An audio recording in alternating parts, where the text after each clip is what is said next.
Bab 4343. Kamu tidak terjebak. Jika membutuhkan pil dewa, apa bedanya memurnikannya sendiri atau membelinya? Ayo, bergabunglah dengan Sekte Sage dan beri kita berdua kesempatan. Suara Pak Tua Sage penuh godaan. Kesempatan. Mata Erikin benar-benar bingung, seolah dia juga sedang membuat pilihan. Kekuatan satu orang terlalu kecil. Ketika kamu menghadapi Longzu, klan naga sisik dan kekuatan-kekuatan besar itu, apakah kamu benar-benar dapat memastikan bahwa kamu bisa mendapatkan semuanya dari mereka setiap saat, apa yang ingin kamu perjuangkan?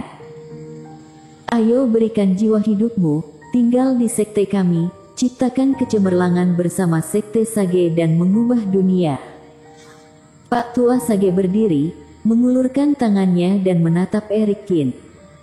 Dan Erikin dengan kaku dan berjalan menuju Pak Tua Sage selangkah demi selangkah. Tuan, cepat bangun, kamu telah disihir, jangan tertipu, orang ini penipu, dia pasti memiliki niat buruk, kamu tidak boleh memberi jiwa hidup padanya. Pada saat ini, ketika Black Demon melihat Erikin tampak tenggelam, mau tidak mau berteriak untuk mengingatkannya. Penipu. Erikin berhenti dan mengerutkan kening. Jangan ragu-ragu, tunjukkan keberanianmu dan percayalah pada intuisimu, teriak Pak Tua Sage. Jangan terseret oleh orang tua di laut kesadaranmu, kamu seharusnya paling percaya pada dirimu sendiri. Percaya pada diri sendiri. Ekspresi Erikin tampak menjadi sangat sadar dan juga linglung. Iya, aku harus percaya pada diriku sendiri. Melangkah ke depan, Erikin berjalan ke arah Pak Tua Sage. Tuan, cepat bangun. Black Demon sedang terburu-buru dan ingin terbang keluar. Tapi Pak Tua Sage menunjuk. Erikin langsung menyelimuti tubuhnya dengan Reiki, menjebak Black Demon langsung di laut kesadaran. Ayo, serahkan jiwa hidup kepadaku, lalu ukir tanda tidak akan pernah mengkhianati. Mulai sekarang, kamu akan menjadi wakilku yang paling kuat dan aku berjanji untuk memenuhi keinginanmu. Dengan kegembiraan di matanya, Pak Tua Sage mengulurkan tangannya, mendesak Erikin untuk mengoperasi. Dan Erikin juga mengangkat tangannya, menyentuh bagian tengah alisnya dengan ujung jarinya. Black Demon sudah akan gila, tetapi dia tidak bisa keluar dan suaranya tidak lagi terdengar, jadi dia tidak bisa berbuat apa-apa. Pak Tua Sage semakin tidak bisa menyembunyikan kegembiraannya saat melihat Erikin mengeluarkan jiwa dewa sedikit demi sedikit. Cepat, cepat. Dia berteriak panik di dalam hatinya. Penyerahan Erikin adalah bagian terpenting dari rencananya. Selama Erikin takluk, maka sangat mungkin baginya untuk memperebutkan warisan Master Mulia Galaksi. Itu adalah Master Mulia Galaksi, Master nomor 1 di daratan Joushu serta jenius nomor 1 sepanjang zaman. Jika dirinya dapat memilikinya, daratan Joushu akan berada di bawah kakinya.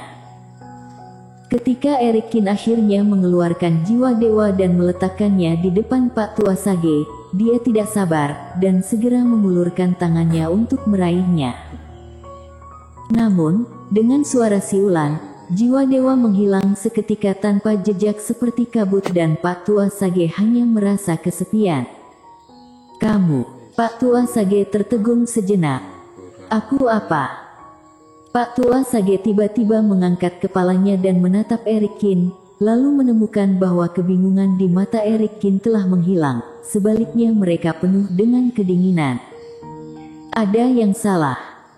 Ini sama sekali bukan seperti Erikin di dalam rencananya, seharusnya sama seperti sebelumnya. Kamu tidak terjebak. Pak Tua Sage tidak bisa menahan diri untuk tidak berbicara, lalu menutup mulutnya dan segera mundur selangkah. Kamu juga mengakui bahwa kamu menggunakan trik. Aku tidak paham apa yang kamu katakan. Tidak paham. Erikin mencibir dan menginjak kakinya. Reiki tersebar dan dupa di sekitarnya semuanya padam.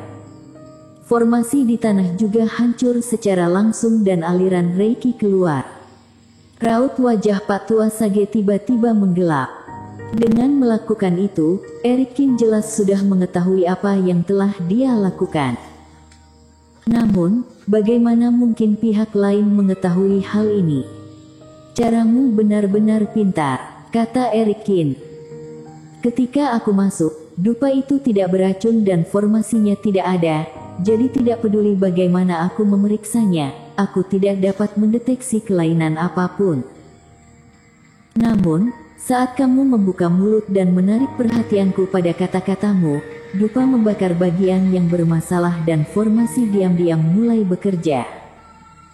Tanpa diduga, kamu bisa menemukan hal-hal ini dalam keadaan seperti itu, kata Pak Tua Sage dengan dingin.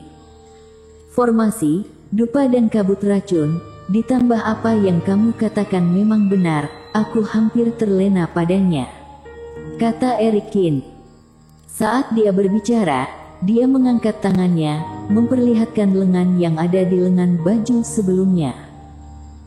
Namun saat ini, lengannya berlumuran darah dan ada beberapa luka yang dalam dan segar yang mengeluarkan darah terus-menerus. Kamu, Pak Tua Sage menyipitkan matanya. Aku tidak tahu apa yang ingin kamu lakukan denganku, tapi itu pasti berhubungan dengan sihir, jadi aku membuat beberapa persiapan terlebih dahulu. Reiki mengalir di lengan Erikin dan lukanya perlahan sembuh. Untungnya dirinya telah mempersiapkan skater sebelumnya, menyergap di kedalaman lenganku dan meminta mereka untuk segera menggigitku ketika aku sudah kehilangan kesadaran. Rasa sakit yang kuat juga membuat Erikin bereaksi cepat sebelum melakukan kesalahan. Sebenarnya, kamu tidak perlu terlalu waspada terhadapku. Melihat bahwa Erikin telah mengetahui semuanya, Pak Tua Sage dengan cepat menjadi tenang, meletakkan tangannya di belakang, menggelengkan kepalanya dan menghela nafas. Aku mengatur ini, bukan untuk mengelabui kamu melakukan apa, tetapi ini adalah cara termudah untuk berbicara satu sama lain. Jika mengesampingkan dupa dan formasi, apa yang aku katakan itu benar dan kamu juga mengakuinya. Alasan mengapa aku tidak menguatnya adalah karena aku ingin memastikannya, kata Erikin dengan ringan. Bagaimana cara kamu melakukannya? Jangan lupa, kamu masih memiliki kaki tangan di luar. Pak Tua Sage hanyalah roh, tetapi Fred dan dua orang lain di luar itu nyata. Apakah menurut kamu aku menggunakan semacam ilmu sihir atau teknik deduksi? Pak Tua Sage tersenyum dan berkata, salah, kamu sudah meremehkan aku. Apa yang aku katakan itu benar, formasi dupa itu hanya pembantu. Namun, tidak masalah jika kamu tidak percaya. Apakah kamu ingin tahu apa yang akan terjadi pada kamu selanjutnya? Pak Tua Sage menatap Erikin dengan mengejek dan Erikin juga menatapnya tanpa ekspresi. Dengan kamu menolak kebaikanku, maka hukuman langit akan segera menimpamu. Ketika bencana melanda, kamu akan sendirian, tidak berdaya, tidak beruntung dan berada dalam situasi putus asa. Hukuman langit, Erikin tidak bisa menahan tawa. Itu benar, kamu dan aku akan bertemu lagi, kemudian kamu juga akan tunduk padaku.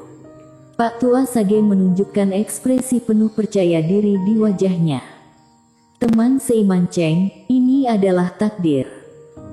Ketika dia mengatakan ini, Erikin langsung menghentakkan kaki untuk menghancurkan formasi dan itu benar-benar menghilangkan roh Pak Tua Sage.